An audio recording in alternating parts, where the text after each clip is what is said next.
This is a Film Stories original podcast. We made this.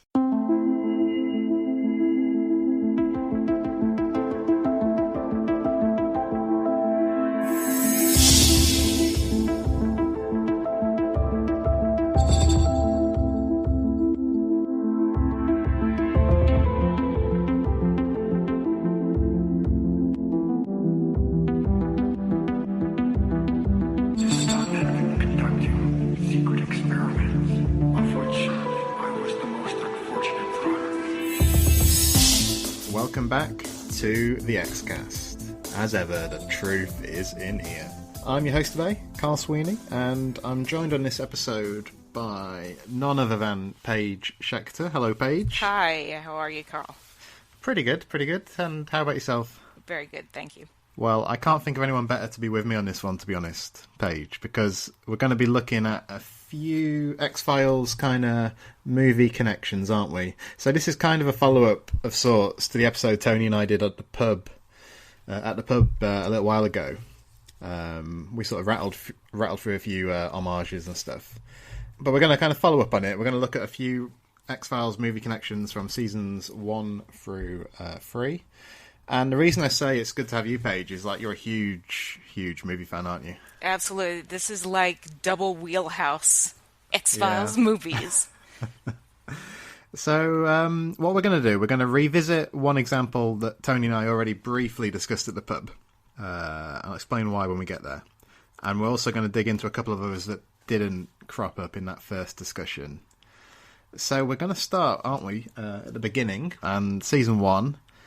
And, well, the film connection we've decided to go for is the connection between All the President's Men and Deep Throat, isn't it, Paige? So yes. I think this should be a fun one to kind of chat about, I think. It's perfect. So what we'll do, I'll tell you what, I'll outline what the film is, what it's about, talk a little bit about that, and then we'll get into like what the link is with X-Files. I mean, I'm sure some listeners will kind of have an idea where we're going.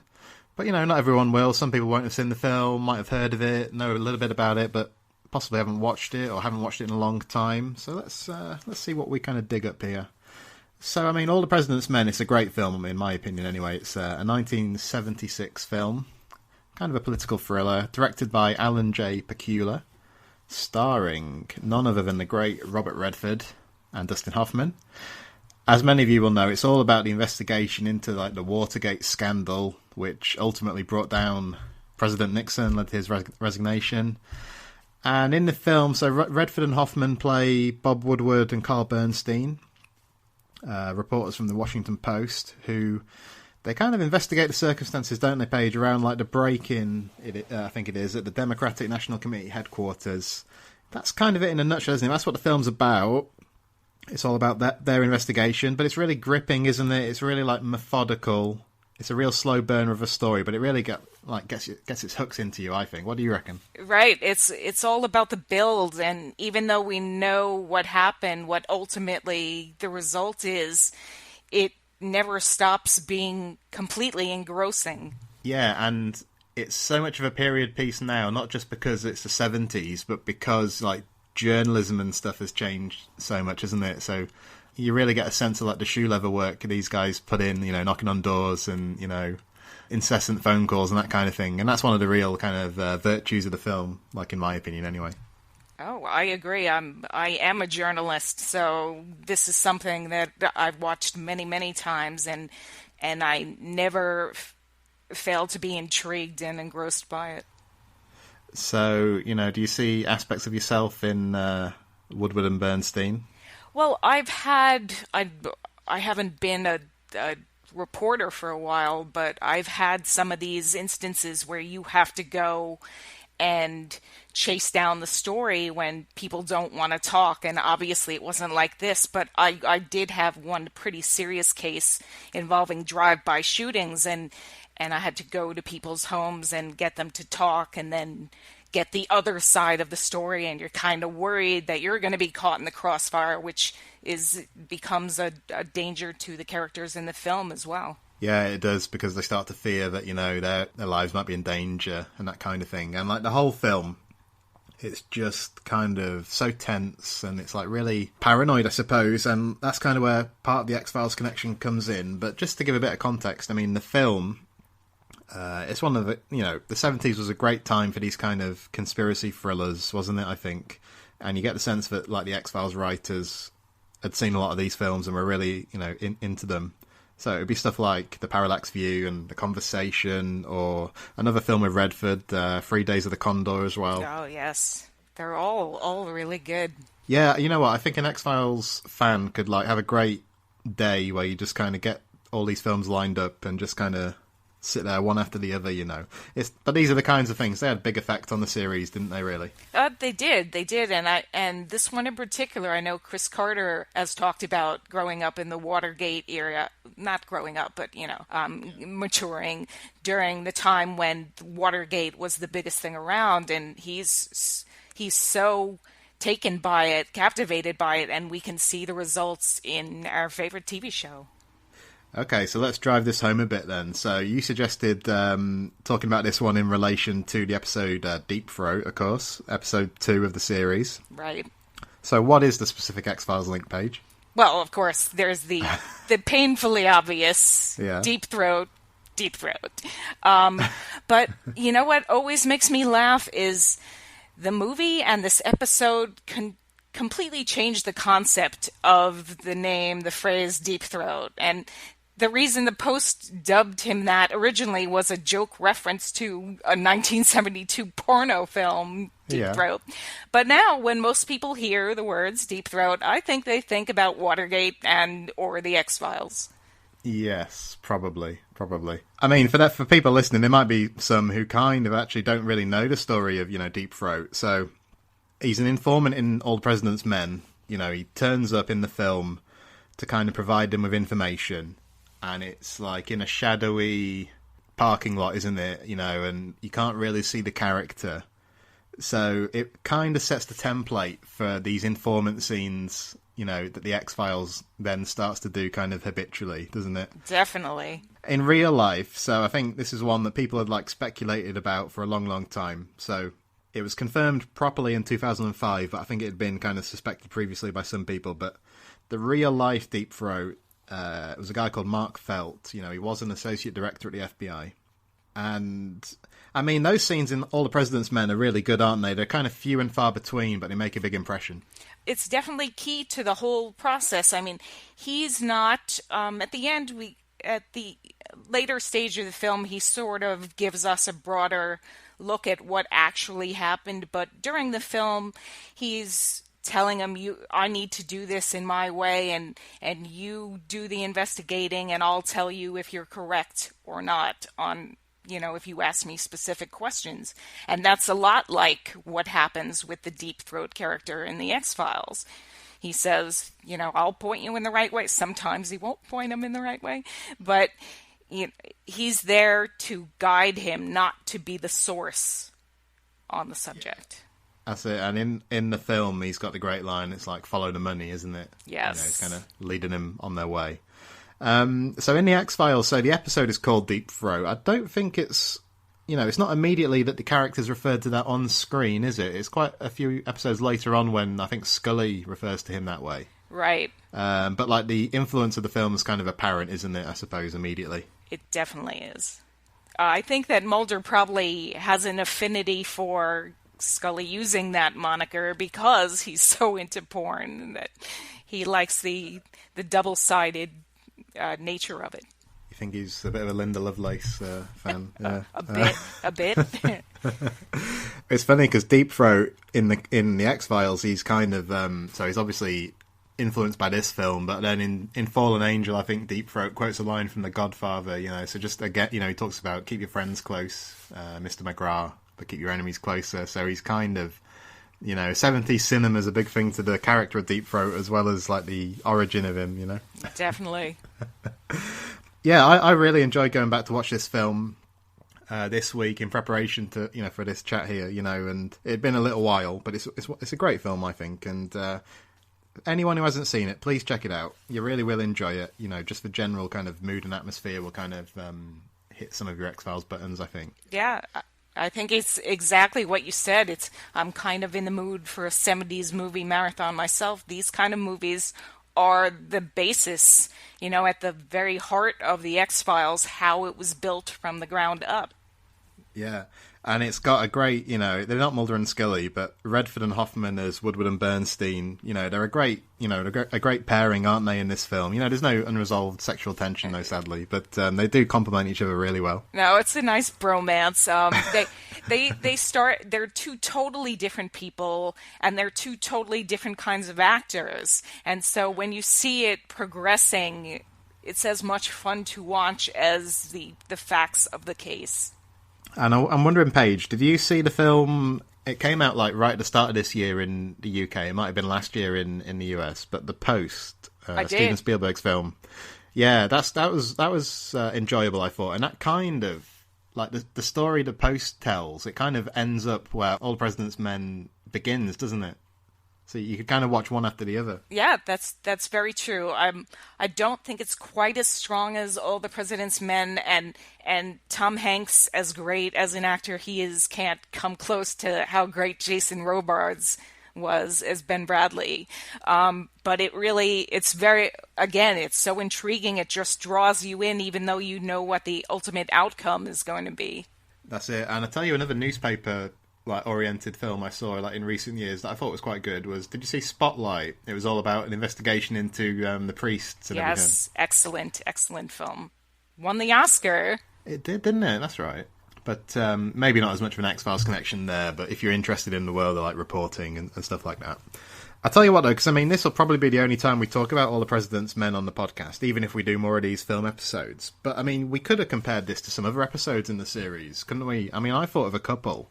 It's a running theme in the whole series where, first they're trying to find something out that no one wants them to find out. And there's a lot of this in Mulder and Scully trying to uncover the conspiracy. They run into a lot of these brick walls and a lot of these people saying, I'll help you, but only as much as it serves me. I'll tell you the episodes I was thinking of then. So the first one I had in mind was Little Green Men, because do you remember Mulder kind of summons Scully to the Watergate parking lot, doesn't he? Oh, yeah, absolutely. So he was very much in an All the President's Men kind of groove there. And then I'm thinking, fast forward to season 11. And those, we talked about them actually, didn't we, during season 11? Because we did the mailbag for the Lost Art of Forehead Sweat. Absolutely. When you get those car park scenes, Darren Morgan puts in 3 or 4 of them, doesn't he? You get a great moment, it's where Reggie, is gone, isn't it, I think? When they look around, where's Reggie? He's gone. And you get that kind of thing in All the President's Men, don't you? Where Deep Throat kind of disappears into the shadows. Yes. When they just look away for a second. It's become kind of cliched, actually, isn't it? Kind of. Maybe that's one of the reasons I have such affinity for that episode, where people were sort of, decrying the fact that Darren Morgan had all these garage scenes, but it is very reminiscent of All the President's Men, and didn't bother me at all. I find it very and him, he's doing it for a set reason. It's not just a place. He's got it planned out 5 steps ahead of all of us. No, he's definitely aware of all the associations, isn't he, that kind of setting brings up. Yeah, I think even I complained about that on the podcast, but I'm sort of looking back now and I'm thinking, why was I being so churlish? Do you know what I mean? I think I was being a bit hard on Darren there, so apologies, Mr. Morgan. And the last one I was thinking of is just in the episode of this, season 11, episode 2, where we see Deep Throat's real name on the gravestone, don't we? And it's Ronald Pakula. Oh, right. Yeah, a bit of a nod to the film's director, Alan J. Pakula. So that was a nice little touch, I thought. Nice one. Yeah, so like we say, it sounds like, big thumbs up from both of us for All the President's Men and X-Files. If you haven't checked it out, or you haven't checked it out in a long time, go back and stick it on, I think is the recommendation, yeah? Definitely. I have one piece of trivia that I'd like to add to this. Okay, so Hal Holbrook is Deep Throat in the movie, and Jerry Hardin is our Deep Throat, and they have even more in common than being able to be so credible in these roles. They've both been noted for playing Mark Twain. Hal Holbrook won the Tony for it in 1966, and then of course Jerry Hardin did the very famous two-parter on Star Trek New Generation, and that led to him doing his own show, Mark Twain on Man and His World. I thought it's a great connection between the two of them. All right, so let's draw a line under that one, and let's move on to talk about Bad Day at Black Rock and the episode Our Town. Now then, I discussed this with Tony at the pub. I think, originally Tony was going to be here doing this podcast. It sounded like he wanted to check this film out, and it sounded like you were quite keen to as well, Paige, because I suspect you're a big Spencer Tracy fan, but I'm not sure. The biggest, yes. So we thought we'd stick this one back in and see what you make of it. So, do you want to outline this one for us, Paige? What exactly is Bad Day at Black Rock? Okay, Bad Day at Black Rock. It's a 1955 film starring Spencer Tracy, and it has a host of great actors from the era: Robert Ryan and Anne Francis, Dean Jaeger, Ernest Borgnine, Lee Marvin, and the one who makes any movie better, Walter Brennan. Yep. And the basic gist is that Spencer Tracy's John J. McCready, who is a one-armed man, arrives in a small town. It's so small that the fact that the train even stops there makes the whole town grind to a halt. And he's trying to find out what happened to a Japanese farmer named Komoko, who moved to the area at the end of World War II. But he just faces resistance and hostility at every turn. And it's because the town has a secret it wants to keep, and it gets dangerous for him right away, which probably sounds very familiar to X-Files fans, because Our Town Season 2, Episode 24 is running a similar game plan through the X-Files lens. Absolutely. So I guess with this one, what we could say is like the connection is a bit less direct than in the case of like All the President's Men, and it's more on the level of a thematic resonance, I suppose. Do you think that's fair? Definitely, because Our Town, there is about another small town, Dudley, Arkansas, and they're trying to keep a pretty big secret, and it's not disappearance of a man, it's about disappearance of many, many people. And, just this, outright suspicion of, outsiders and that kind of thing. I mean, I think Bad Day at Black Rock is a top-notch film, personally, but I'm aware that it kind of speaks to my interests, generally, because I'm, really interested in films of that era. I mean, I'm really into Westerns, and, I think this is kind of a Western, although you could probably argue about it because it's, it's set after World War II and stuff, so it kind of doesn't fit the template in that way, but the thing is that the town is so behind the times as well that, they're all kind of cowboys and that kind of thing. So, in terms of quality, I think this is a very good film. How good is it in your estimation? I totally agree. It's another movie where you just have to keep watching because every little scene is a little gem.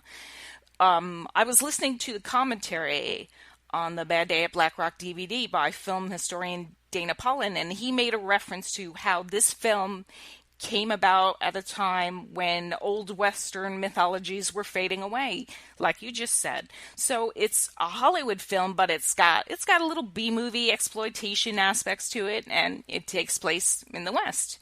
So let me give you a little more background on it. So we have Spencer Tracy. He had won the Academy Award for back-to-back films, Captains Courageous and Boys Town. And he got the 5th of his 9 Oscar nominations for Bad Day. And funnily enough, he lost this particular Academy Award to his castmate, Ernest Borgnine, for Marty. And Marty sort of swept the awards that year. It's directed by John Sturges, probably best known for The Great Escape and Magnificent Seven. Yep. He was also nominated for Best Director, and he was beaten by Delbert Mann of Marty. So, to bring the X-Files portion into it, Frank Spotnitz, when he wrote this particular episode, he said he was directly inspired by Bad Day at Black Rock and the premise of the town keeping a guilty secret. He got a little bit of an assist from Howard Gordon, who contributed the idea of the illicit love story that kind of starts it off, where the guy is lured out into the woods and kind of winds up becoming dinner. In the ensuing years, Spotnitz has said it's not as much like that movie, but watching them back to back, I really found a lot of similarities in them. Yeah, I think the key difference then maybe is because Bad Day at Black Rock gets into a really interesting place where like the message is about like racial prejudice, isn't it? And so like the X-Files has borrowed, you know, certain elements of the film, but they weren't interested in that particular instance in like delving into that subject matter, were they? So that's like a big difference, like kind of right off the bat, I suppose, isn't it? Right. The main thing he says is that the thing that remains is that there's a one-armed character in our town. And even when I'm watching it, I don't know who that is. Do you know who the one-armed guy is in our town? There wasn't, was there? I don't recall that. He says that was the one thing remaining. I haven't watched the episode closely enough then. It must have been quite discreet then, wasn't it? Because, you know, like you can't miss the fact that Spencer Tracy's one-armed in the film. So no, I have no idea. No, you don't miss that it is, but you sort of forget that it is until he does things like when he has to fight Ernest Borgnine in the restaurant, and you're like, wow, he's just beating him silly, even though he only has one arm. That was my favourite scene in the film, to be honest, because that's a great fight scene. He just kind of takes him out, and, you know, it made me wonder if we lined him up against, you know, Krychek from the X-Files, you know. I would totally sign on for that. Who would your money be on, Paige? I don't know. My money is on Spencer Tracy because Krychek always gets his butt busted. Now, I tell you what, I think that I talked a little bit about this on the previous podcast we did, but this film reminds me a bit more of another episode, actually. And do you know the one I'm going to say or not? It's from quite a few years later. Roadrunners? Yeah, because like the town, it sort of has that eerie vibe that the Roadrunners town has in like Spades, doesn't it? Obviously, they don't go into like the cult aspects and stuff, and the fact it's kind of a Western setting. I can't remember what state Roadrunners is supposed to be set in. Can you? No, I don't remember. But I got the episode, so I'm happy with that. Yeah, but like they're filming, obviously they're filming in LA by, you know, season 8 and stuff. So yeah, I almost think more about Roadrunners or the same, you know, or equally about Roadrunners as I do about our town when I watch the film, you know. Definitely. A town with a guilty secret is so small and insular that it may even be a better representation, but without, you know, Spotnitz saying it was directly influenced by this movie. But yeah, I mean, so the question is, I suppose, how much would fans be into this film? Like we said, we're both into it. I don't know, I can sort of imagine the average X-Files fan, if there is such a thing, getting more out of All the President's Men than they would from Bad Day at Black Rock. But I could be wrong, and I'm eager to hear what you think. I kind of think this has almost an equal draw if people watch it for 15 minutes, like give it 15 minutes, and I'm sure you will be so drawn in that you need to know what happens. So I would say it's about on equal footing if you're giving it the chance. Well, since you mentioned time, I think that is a good point, because I think this film is only 81 minutes long or something like that, whereas All the President's Men is, you know, it's over 2 hours. So this one is not as significant a time investment. Yeah, maybe give it half an hour even. Yeah, well, I think they'll get into it at the 15 minutes that okay, I need to know. Because McCready and Mulder are very similar in a number of ways. They both have this thirst for justice, and they're both really smart and well-spoken, and I think X-Files fans would take to that. Cool, so if anyone does check it out, let us know, or, you know, leave a message on the Facebook group, or whatever it might be. Right, let's move on to the third season of The X-Files, and a film from the 1980s. So, the episode we are going to come on to is Syzygy, or Syzygy, or however Syzygy. You want it. I say Syzygy, yeah. And the film is Heathers from 1988. So, just a quick outline of this film. So, this is like quite an acerbic kind of black comedy. Stars Winona Ryder, Christian Slater, and Shannon Doherty. Directed by Michael Lehman. So I guess, you know, this is a high school film. It's set primarily in that kind of milieu. It's about a clique of high school girls, isn't it, Paige? Most of whom are named Heather, right? Hence the title. But Winona Ryder's character is called Veronica, and she kind of wants out of the group, doesn't she? It seems like she teams up with Slater's character, who's kind of psychopathic, and he sets about killing the other girls. Does that about sound right to you? That's pretty much the gist of it. He's very Jack Nicholson in this movie. He's running his Jack Nicholson impression to the Jack Nicholson as a teenager sort of thing. Yeah, and he looks really young as well. He looks really, really young. And in terms of that plot breakdown there, maybe I haven't, done it justice. So, like, what is it that's actually, so good about this film, I think it's just the way... First of all, it doesn't look down upon the American teenager or, through the main character. It's looking better at the angst that teenagers go through than a lot of films of the time. The 1980s were a big time for doing teen films. And this one gets even the words that are used and the emotions, it really captures it a lot better than the bulk of the 1980s teen films. Yeah, now I'll confess, I hadn't seen this one before this week, for whatever reason. Maybe just I wasn't the right age, obviously I was too young when it came out and stuff like that. It's one I'd kind of heard people talk about a little bit over the years, but I'd never had the urge to check it out until this week. So I'm glad I did. So thanks, Paige, because it was you who suggested it. Oh, you're very welcome. Awesome. And I thought it was a lot of fun, honestly. It is. It never lets up. It's just go, go, go from the beginning to the end. Yeah, and it's one that's quite hard to kind of see where it's going. It's not one you got kind of sussed out after a few minutes. At least I didn't, anyway. And, like I say, for me, a lot of the pleasure was in seeing, young Christian Slater, and a young Winona Ryder, of course, as well. And, both of them I quite like. They've had some good parts over the years. I mean, I haven't seen much of him in recent years, but she's had a good role recently, Winona Ryder, in Stranger Things, of course, hasn't she? Have you seen that series? Yeah, I saw the first season. He's in the Mr. Robot now. Oh, of course, yeah. I haven't seen it yet. No, I haven't seen that either. I'm too busy watching old movies. and rewatching the X-Files, of course. Of course. So let's drive it home for people then. So what's the connection with Syzygy? And how intentional do you think it might have been? Because, Syzygy was Chris Carter scripted, wasn't it? So how much do you think Carter was consciously kind of calling back to Heathers? This one, I remember watching this in first run and going, oh, Chris Carter's doing Heathers. So I think there's a lot of influence there. I don't know if it's direct influence or not, but I feel a lot of it in this episode. Yeah, and I just had a cursory glance. I just Googled it quickly. I only found actually one or two reviews that actually made the connection, I mean, at least just from what I saw, there may be more out there, and there may have been more at the time that kind of picked up on the link.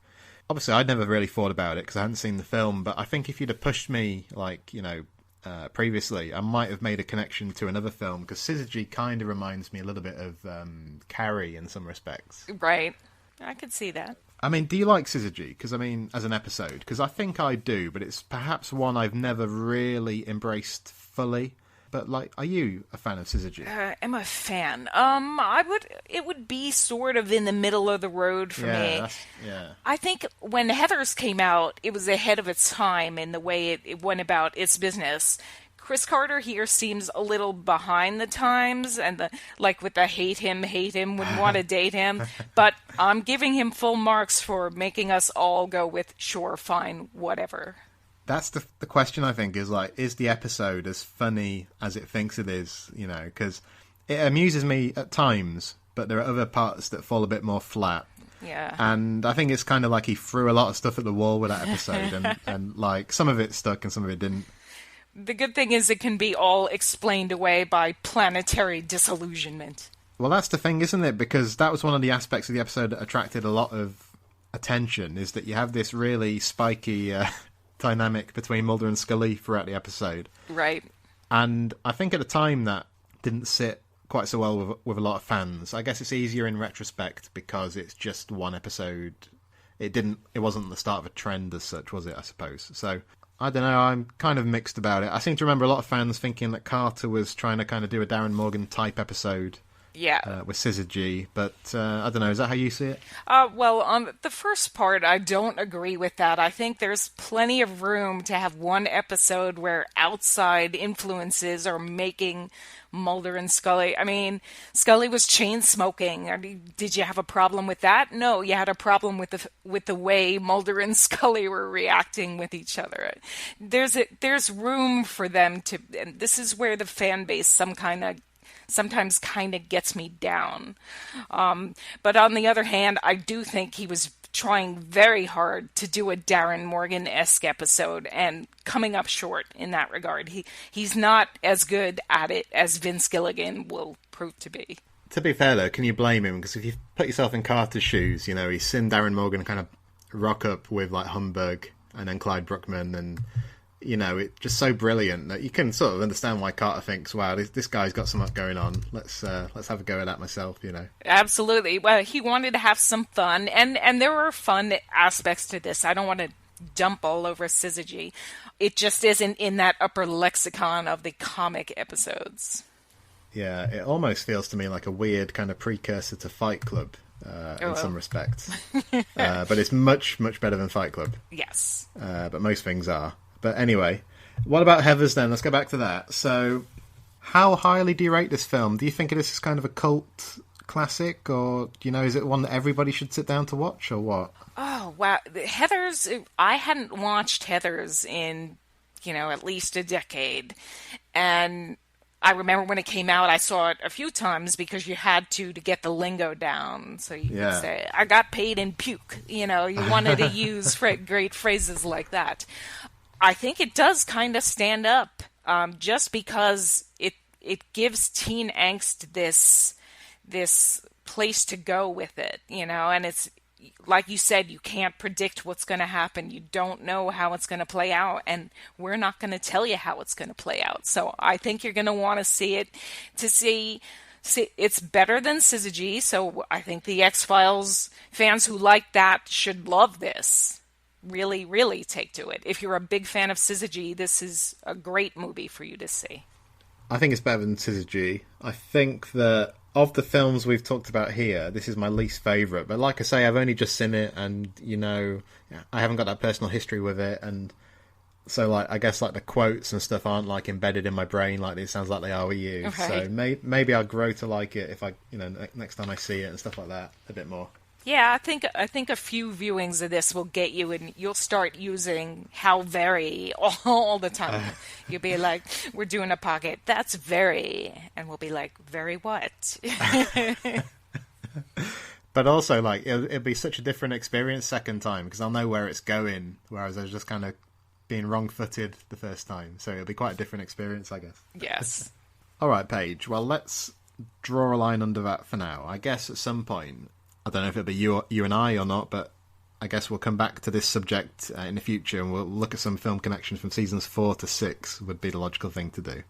But in any case, it's been a pleasure. So if anyone listening, has liked the cut of your jib, Paige, and wants to check you out on social media, where should they go? I guess the best place to find me is sibling_cinema on Twitter, and I do the X-Files Rewatch blog with my sister on Blogger, and that is always posted on Twitter and Facebook, Instagram, Tumblr, Pinterest, all under the guise of Sibling Cinema. Cool. So you're all over the place on social media, so that's awesome. We are. All right. Well, in terms of the X-Cast, I think Tony will be along in a second to give his voiceover about where you can find us. It's all the usual places, including Patreon if you want to subscribe and get, privileged access to new episodes and early episodes and bonus features and all sorts of stuff. But until next time, listeners, follow the money and trust no one. The X-Cast, an X-Files podcast, is produced and presented by Tony Black, alongside a dedicated group of podcasters and X-Files fans. You can find us on Twitter at The X-Cast, and on Facebook if you type in The X-Cast, or at our group, X-Files Basement, an X-Cast podcast fan group, where you can continue the discussion about all things Mulder and Scully. If you want to support the X-Cast further, you can now subscribe and become a patron of the show on Patreon. On Google, just type patreon.com/ patreon.com/the Xcast. That's Patreon.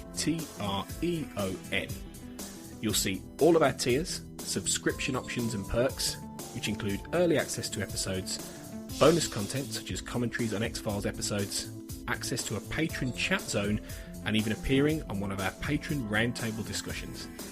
We would appreciate any support you can give the show, so just go to patreon.com/the Xcast to find out more. Our title music is provided courtesy of Will A, who you can find on Twitter at IamWillAYE.